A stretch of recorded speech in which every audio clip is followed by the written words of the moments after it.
So this is the Chicken Yurt. I've had a lot of people ask me for some images and some video of it.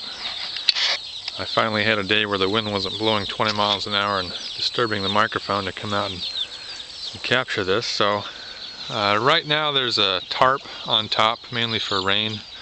That's just a temporary thing until we figure out how we want to handle it more permanently.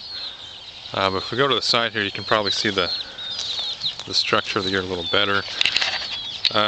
If you're not familiar with the yurt, it's essentially a Mongolian structured tent, really. I've just converted it for my own purposes for the chickens. Now the wall is just a lattice wall, so the roof poles, each roof pole comes down and hits the top of the triangle, which just distributes the weight of the roof straight down to the ground.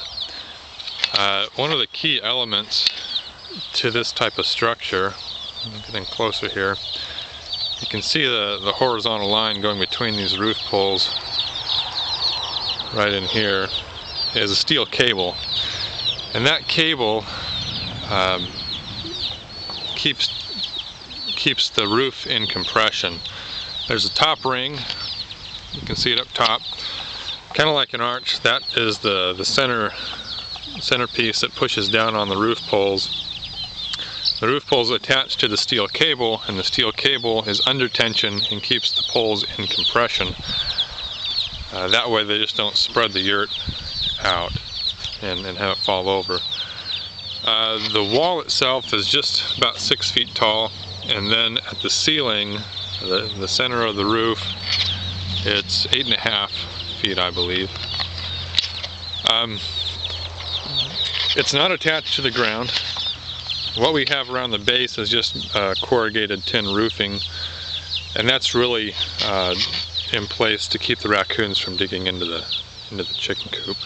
They're hammered into the ground. They're probably, I don't know, 9 or 10 inches deep. Over here is the door.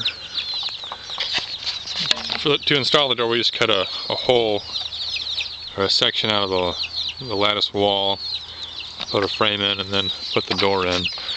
That box in the center is just because the chickens are still pretty young and they need a place to keep them a little warmer at night.